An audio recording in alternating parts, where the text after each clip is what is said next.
India TV YouTube channel को subscribe करें और बेल आइकन दबाएं।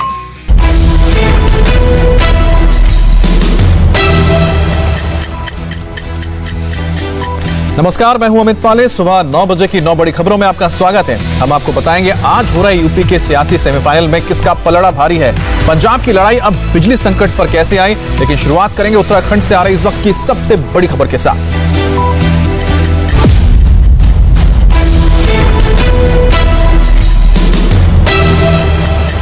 इस वक्त की सबसे बड़ी खबर, आधी रात को उत्तराखंड के मुख्यमंत्री तीरथ सिंह रावत ने मुख्यमंत्री पद से इस्तीफा दे दिया और तीरथ सिंह रावत रात 11 बजे राजभवन पहुंचे और गवर्नर बेबी रानी मौर्य को अपना इस्तीफा सौंप दिया।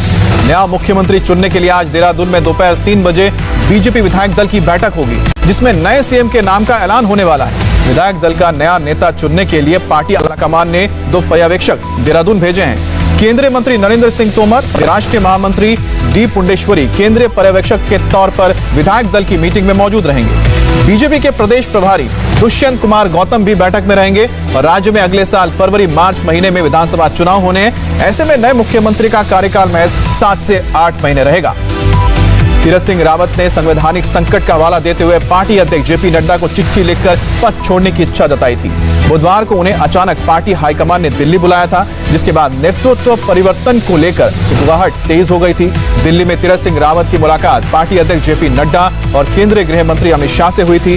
गुरुवार को वापस लौटने के बाद तीरथ सिंह रावत ने कल रात को 9 बजे प्रेस कॉन्फ्रेंस की, अपना कामकाज गिनाया और इस्तीफे की बात नहीं की, लेकिन रात को 11 बजे राजभवन पहुंचे और राज्यपाल को अपना इस्तीफा सौंप दिया। माननीय राज्यपाल जी के यहाँ इस्तीफा देकर आ रहा हूँ।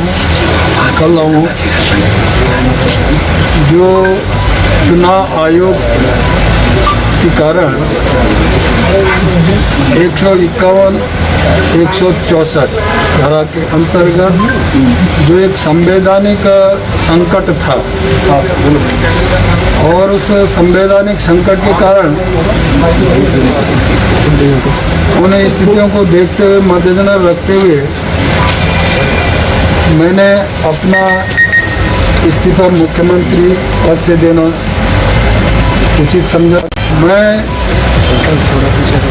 हृदय से अपने माननीय प्रधानमंत्री नरेंद्र मोदी जी का, राष्ट्रीय अध्यक्ष माननीय जगत प्रकाश नड्डा जी का, गृह मंत्री माननीय अमित शाह जी का और अन्य वरिष्ठ नेताओं का हृदय से आभार प्रकट करना चाहूँगा कि जिन्होंने मुझे यहाँ तक पहुँचाना काम किया।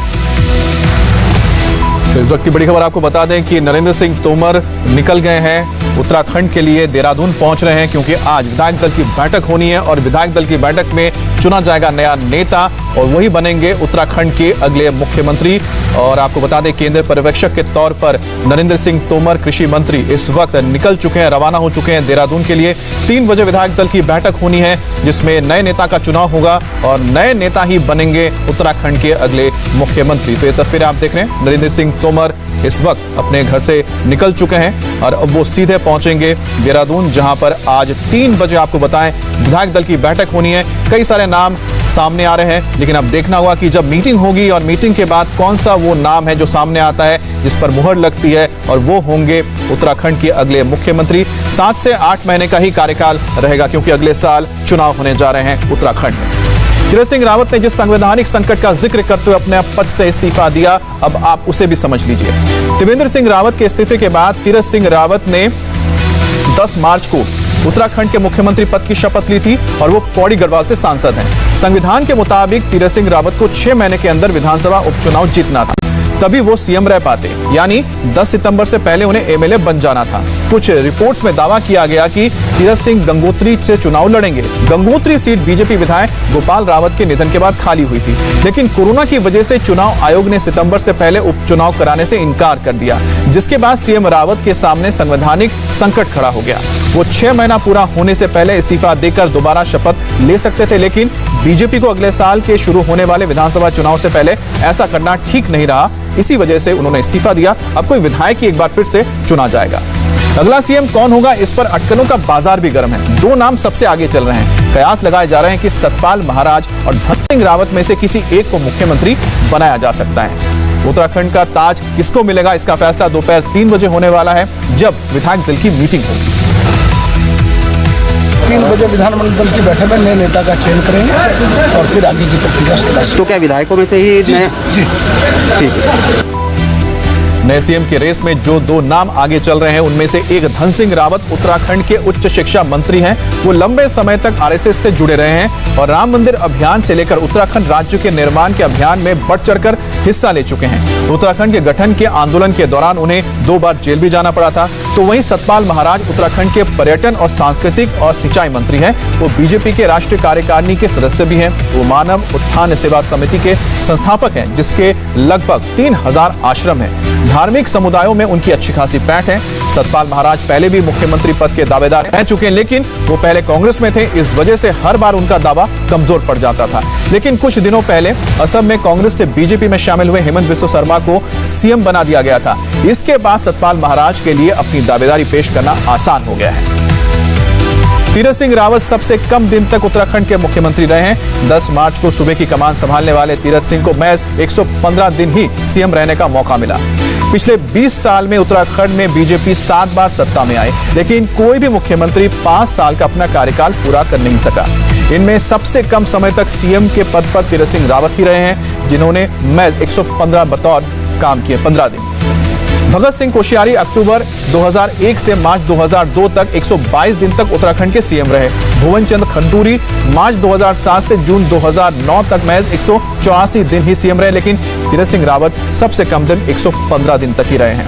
तीरथ सिंह रावत के इस्तीफे पर कांग्रेस ने चुटकी ली है और उत्तराखंड के पूर्व सीएम हरीश रावत ने ट्वीट कर लिखा, 2017 में सत्तारूढ़ हुई उत्तराखंड बीजेपी ने अपने 2 नेताओं की स्थिति हास्यास्पद बना दी है। दोनों ही भले आदमी हैं। त्रिवेंद्र सिंह रावत जी को बजट सत्र के बीच में बदलने का निर्णय ले लिया गया, जबकि वित्त विभाग भी उन्हीं के पास था। बजट पर चर्चा और बहस का जवाब उन्हीं को देना था। बात करेंगे संवाददाता देवेंद्र पराशर से। देवेंद्र, बहुत सारे नाम तो सामने आ ही रहे होंगे, लेकिन आपके सूत्र क्या बताते हैं, किस पर जीरो इन हो सकता है? देखिए, बीजेपी की निश्चित तौर पर उत्तराखंड में जो स्थिति है अभी बहुत ज्यादा किरकिरी वाली स्थिति हो गई है। ऐसे में पार्टी फूक का कदम रखना चाहेगी। आप देखें तो पिछले 6 महीने में 2 मुख्यमंत्री का बदला जाना और ये जो हवाला दिया जा रहा है संवैधानिक बाध्यता का, निश्चित तौर पर सिर्फ एक तर्क है। तर्क गढ़ा जा रहा है अपनी नाकामियों का और अपनी समस्याओं को छुपाने के लिए, क्योंकि आप गिरधर गोमांग के मामले में उड़ीसा में हमने देखा कि किस प्रकार से 1 साल के भीतर चुनाव हुआ था। दूसरी चीज की, जब तीरथ सिंह रावत को मुख्यमंत्री बनाया जा रहा था, तब क्या आप दिल्ली में बैठे पार्टी नेताओं को इस बात का आभास नहीं था, इस बात की जानकारी नहीं थी। ये सारे मसले निश्चित तौर पे एक पोस्चरिंग के लिए, परसेप्शन के लिए आते हैं। ऐसी स्थिति में अब पार्टी जाहिर तौर पे फूक कर कदम रखना चाहेगी और जिन 2 नामों को लेकर आपने अभी बता रहे थे, वो दिल्ली में उन 2 नामों से बीजेपी के शीर्ष नेताओं के पिछले 3-4 दिनों में मुलाकात भी हुई है। धन सिंह रावत को भी उत्तराखंड से दिल्ली बुलाया गया था और 1 तारीख को और दिल्ली के कुछ बड़े नेताओं से उनकी मुलाकात हुई। इसके अलावा सतपाल महाराज, हालांकि सतपाल महाराज के लिए एक बड़ी समस्या निश्चित तौर पर ये रहती है कि कांग्रेसी बैकग्राउंड, लेकिन धार्मिक नेता हैं, बड़ा नाम है। हरीश रावत को रोकना है तो एक बड़ा नाम चाहिए, ये तर्क उनके पक्ष में बताया जा रहा है। धन सिंह रावत के पक्ष में यह है कि एबीवीपी, आरएसएस, लो प्रोफाइल रहने वाले, पढ़े लिखे पीएचडी होल्डर हैं वो, तो ये सारी चीजें उनके पक्ष में बताई जा रही है। तो बीजेपी का संगठन जो चाहेगा वो निश्चित तौर पर ये चाहेगा कि हमारे संगठन का कोई व्यक्ति ही उसे कमान दी जाए मुख्यमंत्री के तौर पे।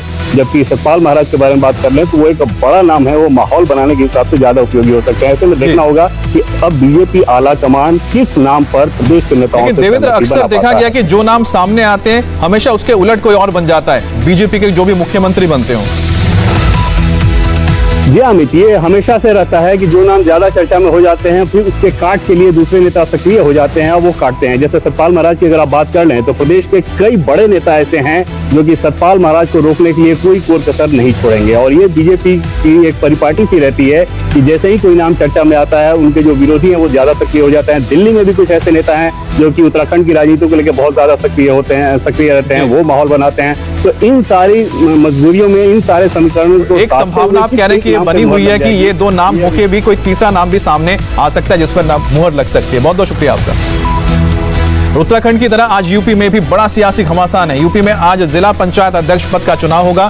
सुबह 11 बजे से 53 जिलों में वोटिंग शुरू होगी और इसके बाद दोपहर 3 बजे से वोटों की गिनती होनी है और आज ही देर शाम इसके नतीजे भी घोषित कर दिए जाएंगे। जिला पंचायत अध्यक्ष की 53 सीटों के लिए आज हो रहे चुनाव में बीजेपी और समाजवादी पार्टी अपने अपने राजनीतिक गढ़ को बचाने के लिए जोड़ तोड़ मेहनत भी कर रहे हैं। जिला पंचायत अध्यक्ष चुनाव को 2022 के विधानसभा चुनाव का सेमीफाइनल माना जा रहा है। 21 सीटों पर पहले बीजेपी निर्विरोध जीत दर्ज कर चुकी है और एक सीट पर समाजवादी पार्टी को जीत मिली है।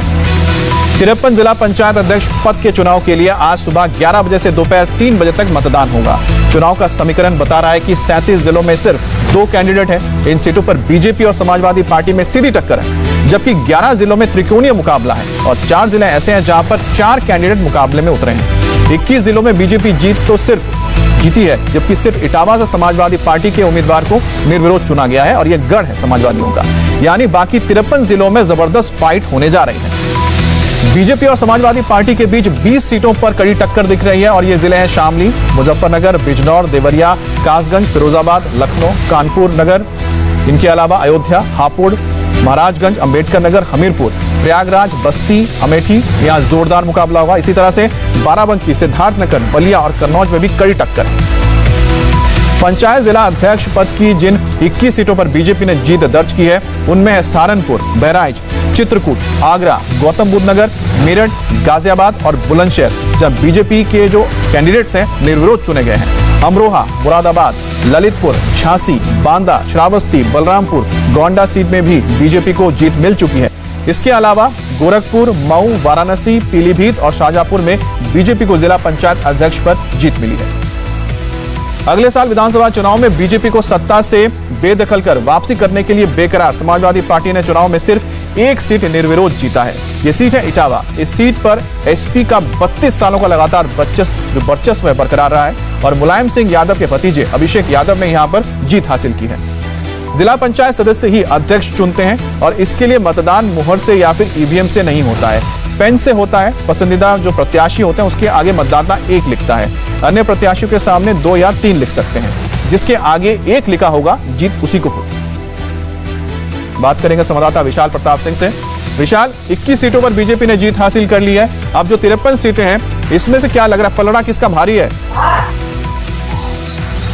देखिए अमित, जो मुकाबला है 53 सीटों पर वो बेहद दिलचस्प है और सीधा मुकाबला है भारतीय जनता पार्टी के साथ साथ समाजवादी पार्टी के कैंडिडेट्स में। कई जगह ऐसी है जहां पर समाजवादी पार्टी ने आरएलडी और दूसरे जो विपक्षी दल हैं उनको अपना गठबंधन दे रखा है, उनका साथ दे रखा है या फिर कहीं कहीं साथ दे रखा है। लेकिन ये कहा जा सकता है कि जो 53 सीटों में आज वोटिंग करनी पड़ेगी और उसके बाद 3 बजे के बाद मतगणना होगी, तो निश्चित तौर पर कहा सकता है कि मुकाबला बेहद दिलचस्प रहने वाला है। लेकिन चूंकि 21 सीटों पर भारतीय जनता पार्टी निर्विरोध हो चुकी है, 1 सीट पर समाजवादी पार्टी निर्विरोध हो चुकी है, तो ऐसे में कहा जा सकता है कि एज जरूर भारतीय जनता पार्टी को लग रहा है। लेकिन जब तक मतगणना ना हो जाए, पूरी वोटिंग एक बात बता दीजिए कि जिस तरह से 21 सीट जिसमें बीजेपी ने निर्विरोध जीत हासिल की थी उसमें से कई सारे जो पश्चिमी उत्तर प्रदेश में आते हैं जहां पर किसान आंदोलन का असर दिख रहा है, ऐसे में क्या लग रहा है कि इन इलाकों में जो आज चुनाव होने जा रहे हैं बीजेपी क्या जो किसान आंदोलन का जो पूरा इंपैक्ट था उसको वॉश आउट करने में कामयाब रही? अमित, इस बात से बिल्कुल इनकार नहीं किया सकता है कि जहां पर भारतीय जनता पार्टी ने जीत दर्ज की है, निर्विरोध जीत दर्ज की है, उसमें पश्चिमी उत्तर प्रदेश का भी एक बड़ा कंट्रीब्यूशन है। और किसान आंदोलन के लिए कहा जा रहा था कि पश्चिमी उत्तर प्रदेश में भारतीय जनता पार्टी को बड़ा नुकसान हो सकता है। लेकिन भारतीय जनता पार्टी ने अगर 21 सीटों में से काफी सारी सीटें पश्चिम उत्तर प्रदेश में जीती हैं, तो ये कहा जा सकता है कि किसान आंदोलन का जो इम्पैक्ट लग रहा था कि बीजेपी के लिए नेगेटिव हो सकता है, वो फिलहाल कम से कम चुनाव के नतीजों के हिसाब से देखा जाए, निर्विरोध के तौर पर देखा जाए तो वो फिलहाल नुकसान नजर नहीं आ रहा है। यही वजह है कि भारतीय जनता पार्टी और समाजवादी पार्टी के बीच सीधी टक्कर है। 11 बजे से 3 बजे तक जो वोटिंग होगी वो होगी और उसके बाद मतगणना होगी, तो उसके बाद ये साफ हो पाएगा कि इस पूरे मामले में किसका पलड़ा कितना भारी है। लेकिन फिलहाल एज भारतीय जनता पार्टी आप भी नजर बनाए रखें क्योंकि आगे हम आपके पास अपडेट के लिए आएंगे इसको लेकर। और आज उत्तर प्रदेश में जिला पंचायत अध्यक्ष के चुनाव के नतीजे आने वाले हैं और साथ ही उत्तर प्रदेश में चुनाव का मौसम आ गया है और तलवारें खिंच गई हैं और बिसात बिछ चुकी है। आज इंडिया टीवी पर दिन भर यूपी की चुनावी सियासत की बात होगी। इंडिया टीवी के चुनाव मंच पर उत्तर प्रदेश के मुख्यमंत्री योगी आदित्यनाथ होंगे, यूपी के डिप्टी सीएम केशव प्रसाद मौर्य और दिनेश शर्मा भी आएंगे, किसान नेता राकेश टिकैत और शायर मुनव्वर राणा भी पहुंचेंगे, सत्ता पक्ष और विपक्ष के तमाम बड़े नेता जिसमें सांसद होंगे, मंत्री भी होंगे, आप नेता संजय सिंह और बीजेपी के सांसद साक्षी महाराज की टक्कर होगी। तो आज सुबह 11 बजे से लगातार देखते रहिए इंडिया टीवी पर चुनाव मंच यूपी चुनाव स्पेशल। यूपी की तरह पंजाब में भी विधानसभा चुनाव से पहले सियासी पारा हाई हो चुका है। पंजाब की लड़ाई अब बिजली कटौती पर आ गई है। गर्मी के चलते पंजाब में बिजली की भारी कटौती की जा रही है। इस कटौती के विरोध में आज आम आदमी पार्टी सुबह 11 बजे से प्रदर्शन करेगी और मुख्यमंत्री अमरिंदर सिंह के फार्म हाउस का घेराव भी करेगी। आज आम आदमी पार्टी का प्रदर्शन सांसद भगवंत मान की अगुवाई में की जाएगी। आम आदमी पार्टी से पहले ही कल ही अकाली दल भी बिजली के खिलाफ मुद्दे पर सड़क पर उतर आई थी। कई जगहों पर अकालियों समेत विपक्षी दलों ने जमकर हंगामा किया और तोड़फोड़ की। ये सीजन खेती में सिंचाई करने का है और बिजली कटौती की वजह से किसान परेशान हैं। सियासी दल भी इन हालात का फायदा उठाने में जुट गए हैं और केजरीवाल ने पहले ही पंजाब की जनता को उनकी सरकार आने पर फ्री में बिजली देने का वादा कर दिया है और आज वो सड़क पर प्रदर्शन करने वाली है। तो बिजली की कमी की वजह से पंजाब के सरकारी दफ्तरों में वर्किंग आवर को घटा दिया गया है। दफ्तरों में एसी नहीं चलेंगे लेकिन पंखे चल सकते हैं, ये पाबंदी लगा दी गई है।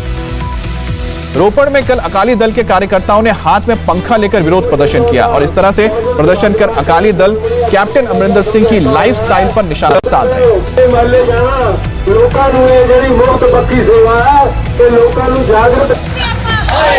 मोहाली में भी ऐसी ही तस्वीर देखने को मिली। वहां भी हजारों की तादाद में अकाली दल के कार्यकर्ताओं ने हाथ में पंखा लेकर प्रदर्शन किया और अमरिंदर सरकार का मजाक उड़ाया। बात करेंगे संवाददाता पुनीत परिंजा से। पुनीत, ये जो लगातार देख रहे हैं कि बिजली को लेकर अटैक हो रहा है अमरिंदर सिंह पर, जहां पर विपक्ष भी है और उनके खुद अपने सिद्धू भी हैं, आखिरकार इसका रास्ता क्या निकाला है कैप्टन ने? देखिए, बहरहाल कोई रास्ता इस समय निकलता हुआ नजर नहीं आ रहा है क्योंकि बिजली कटौती जो है वो लगातार जारी है। लाख प्रयत्न के बावजूद भी जो बिजली जो कट है वो लगने से बंद नहीं हो रहे हैं और रास्ता ये निकाला है कि हफ्ते में 2 दिन जो है इंडस्ट्री को बिजली जो है बंद कर दी गई है और सरकारी दफ्तर जो थे उनमें एसी बंद करने की हिदायत दिया गया है। जो पावर रेगुलेशन की तरफ से ये फरमान जारी किया और इसमें आग में घी का काम किया है क्योंकि सुबह 8 बजे से लेकर 2 बजे का जो टाइम दिया गया है वो जो सरकारी बाबू उनको वो रास नहीं आ रहा है क्योंकि उनका ये कहना है कि इससे काम जो है वो उनके ऊपर प्रेशर ज्यादा पड़ेगा। लेकिन बहरहाल जो आम लोग हैं, किसान हैं, वो दोनों परेशान है क्योंकि सारी रात यहाँ पर बिजली नहीं आ रही है और इसी का फायदा जो है अब जितने भी विरोधी दल हैं वो उठा रहे हैं। हालांकि कैबिनेट मंत्री से कल हमारी बात हुई थी, उनका ये कहना था कि हमने इतना अंदाजा नहीं था कि इतना लोड हो जाएगा, लेकिन ये हर बार होता है। जून जुलाई के महीने में जब धान की फसल लगती है तब ये लोड बढ़ता है और सरकार उस समय तैयार रहती है। लेकिन ऐसा पहली बार हुआ है कि जब सरकार जो थी वो पूरी तरह से तैयार नहीं थी। लेकिन इस बार का जो बिजली संकट है, कहीं कैप्टन को करंट न लगा दे क्योंकि आने वाले चुनाव में ये एक बड़ा मुद्दा भी रहने वाला है। बहुत बहुत शुक्रिया आपका। वक्त हो गया एक ब्रेक का और ब्रेक के बाद देखिए दरभंगा ब्लास्ट का पाकिस्तान कनेक्शन क्या है।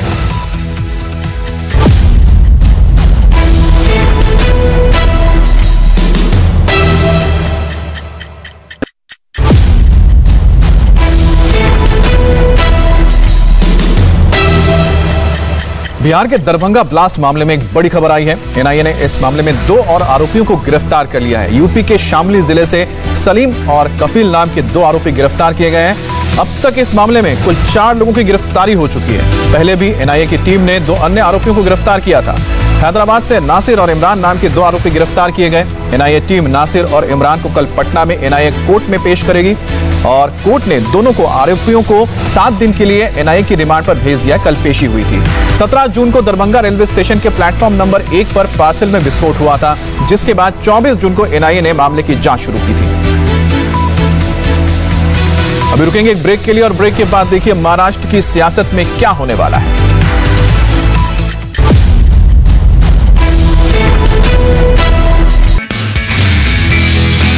नमस्ते, मैं हूं मीनाक्षी जोशी। वीडियो और खबरों से अपडेट रहने के लिए India TV YouTube channel subscribe करें, बेल आइकन दबाना ना भूलें। जुड़े रहें इंडिया टीवी के साथ।